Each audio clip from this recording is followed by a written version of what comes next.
From ABC News, World News Saturday.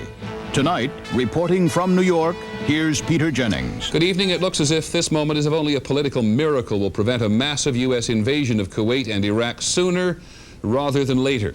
The Soviet Union has spent all day trying to stave off an American attack, but when the Iraqi president, Saddam Hussein, didn't in any way meet President Bush's deadline today for beginning to get out of Kuwait, the die was clearly cast.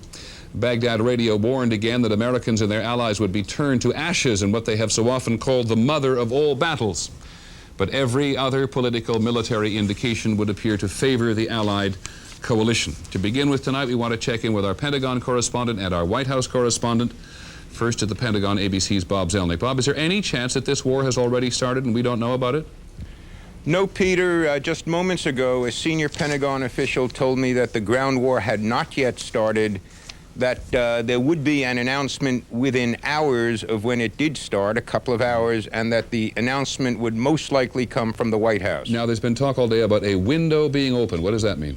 Well, that is a time within which the field commander, General Schwarzkopf, can start the ground war at his convenience, when he thinks it's tactically ready. The weather conditions are right. There's tactical surprise against the Iraqis. And who gives the go, who gives the no-go? What's the chain of command? Well, the way it goes right now, General Schwarzkopf informs Chief of Staff Colin Powell when he is ready to go. When he's ready to go, that message is passed to the White House, and the president says go or no go. Now, my understanding is that General Schwarzkopf is in fact ready to go. He feels the battlefield is as prepared, as ready as it will ever be. Tactical conditions are right, but there has, to this moment, to the best of my knowledge, not been the presidential order. Take us for just a second a little deeper into tactical considerations. What are the other criteria for going? Well, the other criteria have largely been met, Peter. As you know, during the past week, there's been active bombing of Iraqi forces right at the front lines. There have been corridors cleared for advancing Allied troops. There have been fields of fire prepared where they can fire their big weapons in there. There have been artillery duels. Everything that one associates with the commencement of a ground war except the war itself. Okay, Bob Zelnick at the Pentagon, thanks very much. Let's go over to the White House, where ABC's Britt Hume is standing by. Britt, all day long the Soviets have been saying, give us a couple more days and we can work this out politically. Why not wait? Well, Peter, I think that the feeling here is, and the president has indicated this on several occasions, that there needs to be a clear-cut victory. And there's a fear that if you get into a negotiating process, that the longer it goes on, the greater the likelihood it will take on a momentum of its own and will require some sort of compromise on this side in order to bring it to completion. The president has said there will be no compromises. Further, Peter, there was the danger that the longer the Soviets were involved in this and the more they had their prestige on the line, the greater the danger of a rupture with the Soviet Union that does not so far appear to have happened over this issue. So could you sum it up at the White House, or at least at Camp David tonight, by saying no turning back? Peter, I think there really is no turning back. The last words that we had from presidential spokesman Fitzwater before he left here this afternoon was that the beginning of the ground war could come at any time. We were led to believe that there is nothing that could change that at this stage. Britt, you talked to them almost hourly over the last several days. What do they think the greatest risks are? Well, Peter, there are a couple of obvious risks now that this specter of a settlement of some kind that would at least get Iraq out of Kuwait under some conditions has arisen. The president has said that he will not accept that. The coalition partners, and so far it appears the country, have stood behind him. In the end, of course, it will have to appear after bloodshed that it was worth it, that the conditions after the war is over were worth fighting for. Britt Hume at the White House, thank you very much. At the Pentagon today, the military briefer General Kelly was asked, with all the artillery firing and the tank movements in the last few days, has the land war not already started? As we asked at the beginning, no, said the general, when it does, there will be no doubt in anyone's mind. ABC's Bill Redeker is in Saudi Arabia tonight. As the deadline approached, the final buildup accelerated. Trucks loaded with missiles, rockets, and artillery shells were brought to the front. Thousands of troops followed, supplementing Army tank and artillery units already stretched across the northern Saudi border. Everyone's thinking pretty much the same. No one wants war. No one wants to see young men die. But we've been called upon to do a mission. In the air, intensified bombing over Kuwait. 1,200 sorties, the most yet in one day. Pilots said the Iraqis were using high-rise buildings in Kuwait City as anti-aircraft platforms.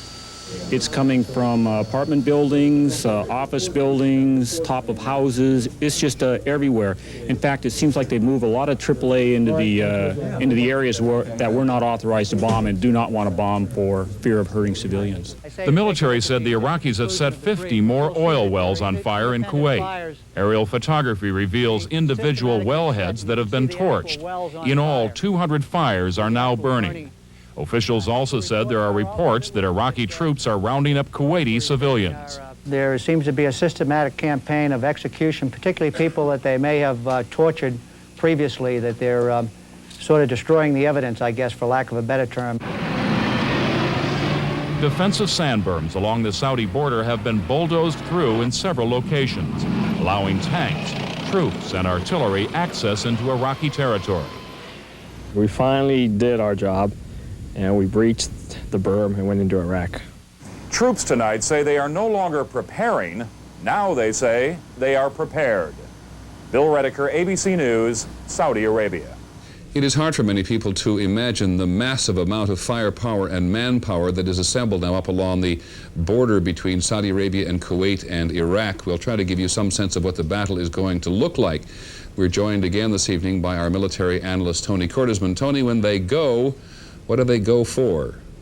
Peter, they're going from the rapier of precision air power now to the sledgehammer of the air-land battle. And there are many ways they can fight. One is to flank the Iraqi positions. Show us on your map, will you? You drive a flank through here, bypassing most of the positions inside Kuwait.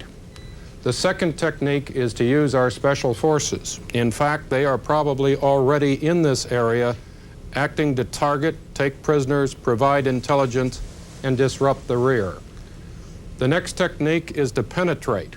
And here, the geography of Kuwait, once we breach the forward lines, leads to very short distances to Kuwait City, many of which bypass the bulk of their infantry forces in the forward area. Tony, you now have arrows all over that map. What is the most important target in the early hours of battle?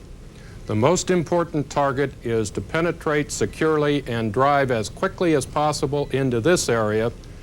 But we also have to look at both the amphibious needs, and these probably mean some type of target in here. And more importantly, Peter, we need to envelop. And what we mean by that is air assault can give us positions to move anywhere in this region, but envelopment allows us to totally bypass the bulk of their positions and go virtually anywhere in southern Iraq, which means that there is no place that the Iraqis can be safe south of Baghdad tonight. Okay, Tony Cortesman in Washington, thank you very much. As one military analyst said to us today, to make him sure, or make him think at least, that the U.S. may be actually going for Baghdad. Throughout the day in Baghdad, radio broadcasts have denounced President Bush's ultimatum with words such as desperate and arrogant. Listeners were told that Iraq had accepted the Soviet plan to end the war, but those people ABC's Bill Blakemore spoke to held out no hope that the fighting would soon end. As usual, his report was cleared by the Iraqi censors. In the last hours here in Baghdad today, before sunset and the American deadline, we found people ready for more war and not liking it. The man at the top of this rope told us, "I don't care what happens tonight, I just want water for my family." Two women headed back home counting the ration cards which had failed today to get them the flour they needed. People talked and thought about the options of war in front of shops that have been closed for nearly 40 days. Those who could understand the war enough to worry about it. Some children still found ways to enjoy their innocence amid the troubles surrounding them. Grown-ups were still trying to figure out why peace had failed again. Many of the Iraqis we've spoken with today have told us they believe the ultimatum delivered by George Bush yesterday made it virtually impossible for Saddam Hussein to pull out, because it gave him a choice in the eyes of the world between battle and humiliation. People here in Baghdad have begun to look ahead, trying to imagine what a ground war will mean. They don't know, for example, if even the little food they do have in Baghdad might be cut off by even heavier bombardments around the capital. "Eat," said this kebab seller to us. "You never know when you'll eat again." When we wandered into the Al-Wahda district, the people, learning we were an American news team, came up to complain about the war that was still threatening their future. What do you think is the main cause of this war? Main cause? Greed, I think. Greed. Greed for oil. Some vented great anger at us. America is no longer admirable as it used to be, said this woman, but a foreign invader, while Saddam Hussein is a son of Iraq, defending his country. They told us America's reputation was ruined now for them and their children. Then it was time for us to leave, as the sun set behind oil smoke from uncontrolled fires on the edge of the city, and the people of Baghdad headed into a night of war. When the deadline passed, just after dark here, the city was already shaking under the impact of bombs. Bill Blakemore, ABC News, in Baghdad. In some ways, this may be stating the obvious, but a new ABC News Washington Post poll conducted last night shows overwhelming public support, not only for a ground war, but for going beyond the objectives approved by the United Nations.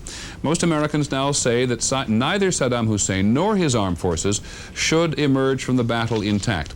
Listen to some of these figures. 86% said they would support a land campaign to force Iraq from Kuwait. 61% said the ground war should begin right away. 71% said the ultimate objective should be to force Saddam Hussein from power, and that is up 13 points in just 4 days. And 66% said the U.S. should not stop fighting unless Iraq leaves most of its weapons behind when it pulls out of Kuwait, much of which, at least in that poll sentiment, goes beyond the UN resolutions. Well, with Allied forces on the verge of a massive ground offensive, diplomatic efforts, as we said, to end the war don't seem to have much of a chance. But we'll have more on that in just a moment. World News Saturday, brought to you by the Beef Industry Council and the Beef Board. We talked at the beginning about the Soviet effort to solve this politically. Over the last 2 days, the Soviet Union has tried twice and failed twice to reach a political solution, but each time they've worked out an agreement with the Iraqi Foreign Minister Tariq Aziz. It has been rejected by Washington and the other members of the coalition. Nonetheless, Moscow is still trying. Here's ABC's Jim Laurie. Tariq Aziz left Moscow 6 hours before the deadline expired, taking with him one last appeal from President Gorbachev. Weigh the consequences, Gorbachev warned, of the final stage of the war. Before leaving, Aziz confirmed Baghdad agreed to a Soviet 21-day withdrawal plan, a plan he knew had already been rejected in Washington. All day today, President Gorbachev worked the phones, calling anti-Iraq coalition members, including President Bush, one last effort to keep diplomacy alive. His spokesman tonight said Gorbachev asked President Bush to postpone the land offensive. Gorbachev's aide, Evgeny Primakov, said he was convinced with more time, Moscow could persuade Saddam Hussein to agree to U.S. demands. We need maybe 1 or 2 days more to come to this settlement. But the envoy who toured Baghdad only 10 days ago believes a ground war would dash all hopes for negotiation. You see, we shall do our best to continue them.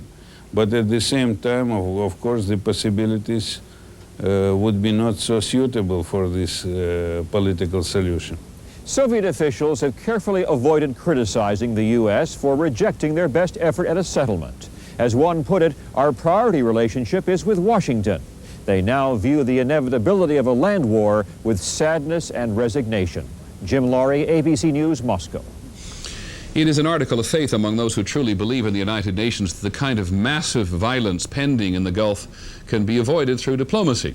But having given the U.S. the authority to drive Saddam Hussein out of Kuwait militarily, today the Security Council seem to be practicing diplomacy by rote. ABC's David Ensor is there. At a closed-door meeting, members of the UN Security Council heard the Soviet ambassador say that even now, what Iraq agreed to in Moscow and what President Bush demands are close enough that a ground war should be avoided. We see some similarities. The other things could be reconciled in further discussions, and the ultimate result will be a merged, unified plan for the Iraqi withdrawal from Kuwait. American and British diplomats, however, poured cold water all over any idea of compromise. Well, Ambassador Vorontsov is entitled to his opinions. But the Soviet ambassador persisted, saying Iraq's Tariq Aziz even told Moscow that he found positive elements in Mr. Bush's blunt list of demands issued yesterday. Something to the effect that Tariq Aziz, looks positively on the statement issued by the United States on behalf of the coalition. That is all we have. U.S. officials say that is not enough. Iraqi diplomats say they don't expect to offer much more. In light of the threat to go to a ground war from the U.S., can diplomacy continue as far as Iraq is concerned? I can tell you we refuse any threat. And if anybody thinks that we are going to surrender, they are wrong. The Security Council is scheduled to gather again in this chamber later tonight. Even when the ground war starts, they will keep trying here to find a way to stop it. David Ensor, ABC News at the United Nations.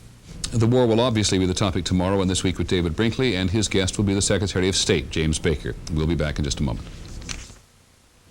When U.S. ground forces finally set off to confront the Iraqi military machine, very few people will cheer as loudly as the Israelis. For as a group, no one has more fervently wanted Saddam Hussein brought low. Today was a perfect example why.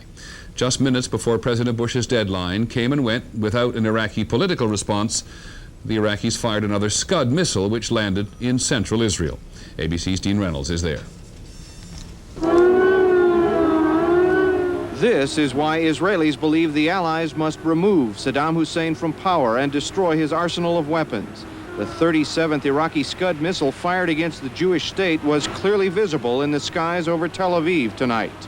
You could see it too from the occupied West Bank, where Palestinian supporters of Saddam Hussein were heard cheering. On the ground, there were no reports of casualties or damage. It all happened minutes before the White House deadline for an Iraqi withdrawal from Kuwait.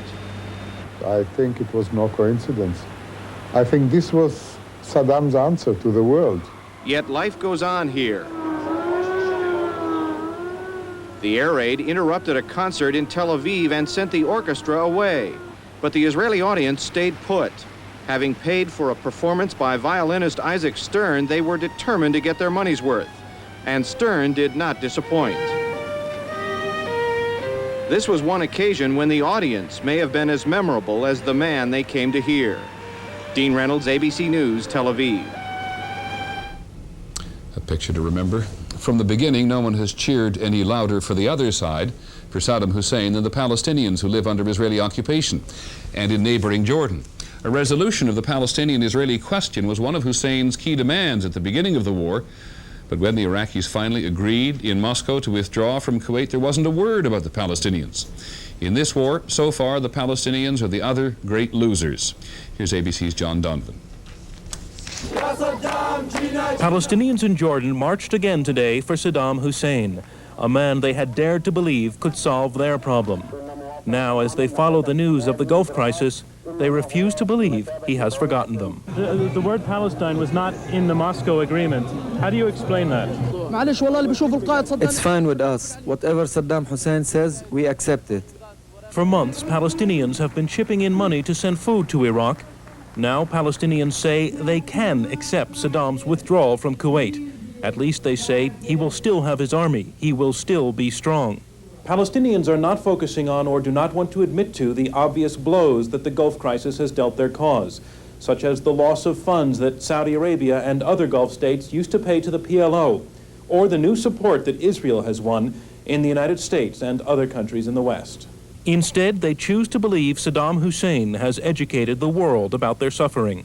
Well, at last, everybody's talking that the crux of unrest in the Middle East is the Palestine problem, and there should be a solution. But the war will end with millions of Palestinians still living the refugees' life. For that, they blame Israel and America. But never, they say, Saddam, who, so many Palestinians believe, took a beating for their sake. John Donovan, ABC News, Amman. Some of the day's other news when we come back. Some other news from around the world today. A setback for Poland's president, Lech Wałęsa. Wałęsa urged the union, Solidarity he led until last December, to take an active political role in completing Poland's economic reforms. But the man Wałęsa had nominated to succeed him as Solidarity's chairman was eliminated in the second round of voting. And the surviving candidates seem intent on lowering the union's political profile. There are new reports of unrest in and around Albania's capital, Tirana. Scattered shots were heard as troops surrounded the military academy there. Yesterday, 4 people were killed and more than 80 wounded in an exchange of gunfire between military officers and anti-communist demonstrators outside the academy. The U.S. has suspended economic and military aid to Thailand after a military coup there. The Prime Minister and his cabinet offered no resistance, and so army rebels led by General Suntorn Komsompong were able to topple the elected government apparently without firing a shot. In Japan, several small homemade missiles have been fired at Tokyo Airport and at a U.S. Navy housing area outside the capital. Just hours before Crown Prince Naruhito was formally proclaimed heir to the throne was the occasion for one of the attacks. No casualties and only minor damage.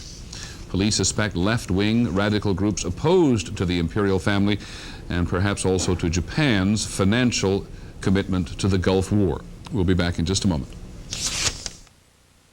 I'm David Brinkley. On our This Week program Sunday, the war is at a turning point. Is it about over or will it run on? We'll ask our guest, Secretary of State James A. Baker. Sunday. Just before we go, the bare bones of what is happening. President Bush's deadline has come and gone. There's been no movement of Iraqi troops out of Kuwait. In Baghdad, a member of Iraq's Revolutionary Command Council said Iraq would never bow to the dictates of the aggressors. Every indication is that the ground war is near, perhaps even imminent. That's our report on World News Saturday. We'll have the latest on the war every hour and on the hour and later tonight on the Weekend Report. I'm Peter Jennings. Good night.